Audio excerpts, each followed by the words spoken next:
बिस्मिल्लाहिर्रहमानिर्रहीम। अस्सलाम वालेकुम नाज़रीन। फैसल वावड़ा ने कहा पीटीआई के लोग जितना भी एहतजाज कर लें इमरान खान को अब रिहा नहीं कर सकते। इमरान खान के लिए सिर्फ और सिर्फ अब सज़ा एक ही बची है और वो है फांसी की सज़ा, क्योंकि ये पीटीआई के लोग खुद चाहते हैं कि इमरान खान को फांसी की सज़ा दी जाए। ये जितना एहतजाज करेंगे वो इमरान खान के लिए मुश्किलात पैदा करेगी, क्योंकि इमरान खान जिस तरह से आसिम मुनीर के खिलाफ बोलता है वो बर्दाश्त नहीं किया जा सकता। तो गाइस आज की ये वीडियो काफ़ी ज़्यादा अहम होने वाली है। वीडियो देखने के बाद फिर इस पर डिटेल से बात करते हैं। फौज के ऊपर अटैक अटैक अटैक। उससे पहले बाजवा साहब जमहूरियत जमहूरियत सबसे अच्छे जमहूरी बादशाह, इवन फौज आके आपकी घर की आवाजें टेप कर सकती है, कमरे की वीडियो बना सकती है। ये सब बयानिया इमरान खान साहब का था, मेरा नहीं था। पहले तो इमरान खान साहब तस्बीह ISPR से भी आगे बढ़ बढ़ के वो उनका सबक पढ़ाते थे। फिर उसके बाद आग बगोला झगड़ा जनाब शुरू हो गया। फिर असली कंप्लेन करने के ऊपर आज के चीफ ऑफ आर्मी साहब उस वक्त DGI को सैक कर दिया गया कि भाई बेगम की बात ना बताओ, कोई लेन देन गोगी की ना बताओ, अकबर की ना बताओ, ये सब चोरी चकारी बेईमानी होने दो, ठीक है जी।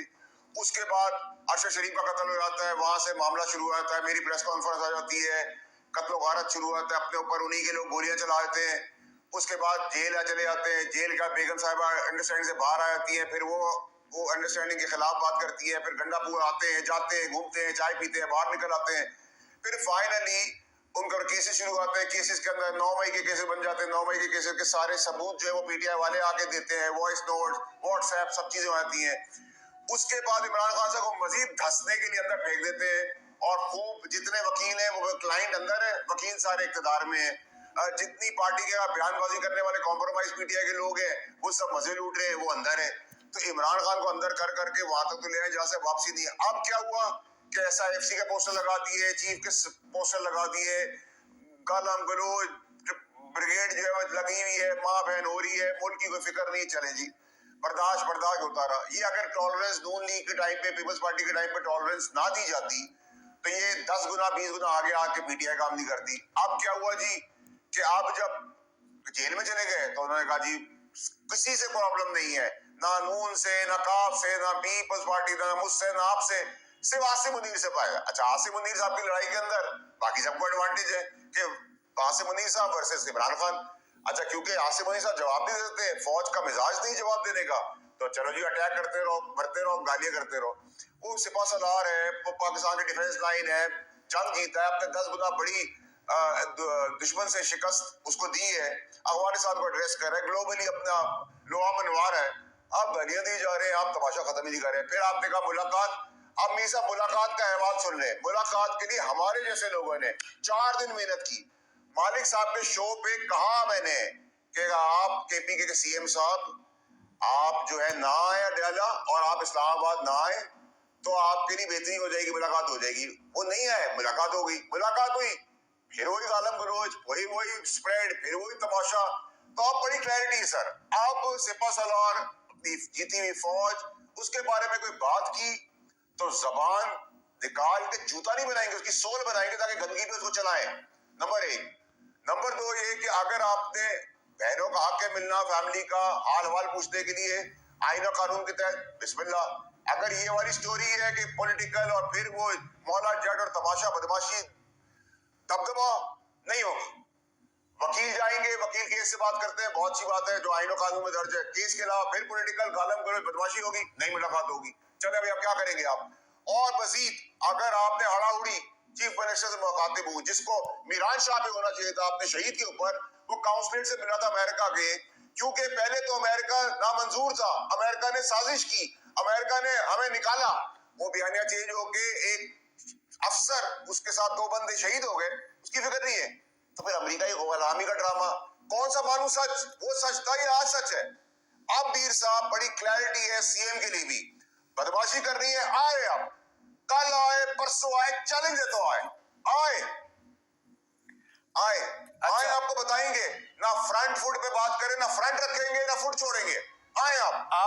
और अगर आपको मजीद सियासत में गंद करनी है तो फिर KPK के अंदर तैयार हो जाए गवर्नर राज के लिए। गवर्नर राज के बाद डेवलपमेंट होगी दबा के, क्या ऑपरेशन होगा दबा के, जो वहां 9 मई के भागे में भगोड़े हैं जो पैसा बना रहे KPK के अंदर, उनको घसीटा जाएगा। 9 मई के केसेस को मंत्री अंजाम तक पहुंचाया जाएगा। अब ये तमाशा बर्दाश्त नहीं होगा। और जो बाहर बातें कर रहे हैं, वी लोग भोग रहे हैं, उनकी भी लिस्ट है। कल से आपको पता चलना शुरू हो जाएगा कि क्या क्या होता जा रहा है, क्या क्या होने जा रहा है। कल से लेकर अगले हफ्ते तक आपको सब पता चल जाएगा। अच्छा, अब अगर आपने फैसल वाडा साहब, चले जी, बिस्मिल्लाह, चले जी, वी ऑल आर रेडी।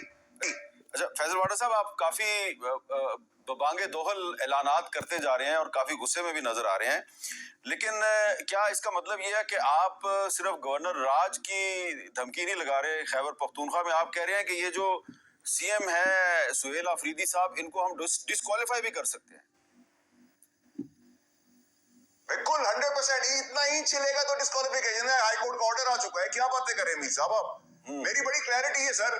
अब ये धम धम बदमाशी गुंडागर्दी नहीं चलेगी सर। ये नहीं पॉसिबल अब हमारे लिए। रोज गालम गलोच, किसी की माँ को नहीं छोड़े, किसी की बहन को नहीं छोड़े, किसी को छोड़ नहीं रहे।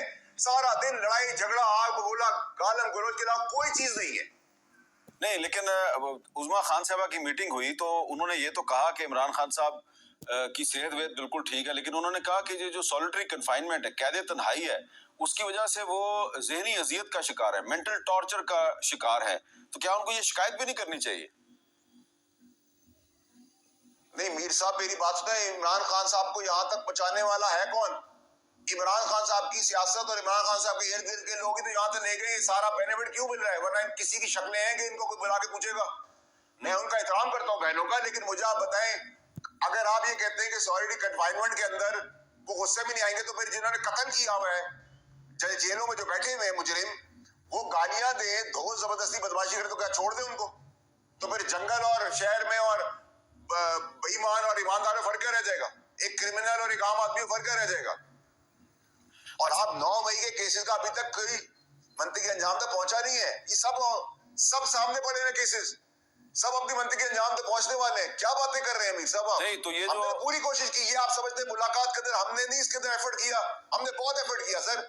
मालिक साहब के शो का मैं एविडेंस दे रहा हूं। अच्छा नहीं, लेकिन आप कह रहे हैं कि 9 मई जो कर के सकते थे हम 9 मई तो के आप चाहते कह हैं रहे हैं कि केसेस का फैसला नहीं हुआ, तो आपने 26वीं तरमीम भी करवाई है, आपने 27वीं तरमीम भी करवाई, आप कह रहे हैं 28वीं भी होगी। तो ये सारी तरमीम जो है, ये तो जुडिशल सिस्टम जो है उसको ठीक करने के लिए हुई ना। कहा तो यही जा रहा है, तो फिर क्यों नहीं 9 मई के केसेस का फैसला हो रहा है? तो होंगे ना फैसले, अब होंगे, जल्दी जल्दी होंगे सारे फैसले, जितने भी फैसले। और ये जो पीटीआई की भी बात कर रहे हैं अक्रॉस द बोर्ड, मेरे समेत किसी पार्टी को भी इजाजत नहीं होगी। ये दो जबरदस्ती बदमाशी गुंडागर्दी इज ओवर इन पाकिस्तान। अब आप सिपा सलार के बारे में और फवाज के बारे में बात करें, आपको मैं कह रहा हूँ कल से लेकर अगले हफ्ते तक वो सब पता चल जाएगा। अच्छा कल बिजनेस इस टाइम तो कल से बहुत नहीं सुनी जाएगी, जूते की सोल बना के दिखाएंगे आपको। अच्छा, तो आप कल से बहुत कुछ होने वाला है, तो आप ये भी कह रहे हैं कि कल से जो बाहर बैठे हुए ब्लॉगर्स हैं, वी लॉगर्स हैं, उनके साथ भी कुछ होगा। लेकिन एक सवाल पैदा होता है कि ये जो सवाल तो सुन लेना पहले मेरा। ये जो शहजाद अकबर साहब हैं, जब ये हुकूमत में थे तो ये कहते थे जी हम नवाज शरीफ को फलां डेट तक लंदन से वापस पाकिस्तान लाएंगे। उससे पहले चौधरी निसार साहब कहते थे जी हम अल्ताफ हुसैन को फलां डेट तक लंदन से वापस पाकिस्तान लाएंगे। ना वो अल्ताफ हुसैन को ला सके, ना नवाज शरीफ साहब को ला सके, तो आप इनको शहजाद अकबर साहब को कैसे वापस लाएंगे? देखिए, मैंने तो नाम नहीं लिया, मैंने तो कहा जो भौंक रहे हैं उनका भौंकना बंद कराएंगे। अब उसके लिए आप देख लें क्या तरीकेकार होगा। आप भी यही हो, मैं भी यही। अच्छा, तो ये जो आप 28 ये कि अगर बैरून मुल्क की, अगर आप बैरून मुल्क की जमीन अगर मेरे मुल्क के खिलाफ इस्तेमाल होगी इश्तिहाल पहुंचाने के लिए, तो उनसे भी बात की जाएगी। और अब्दुल खान उनसे ही बात हो रही है।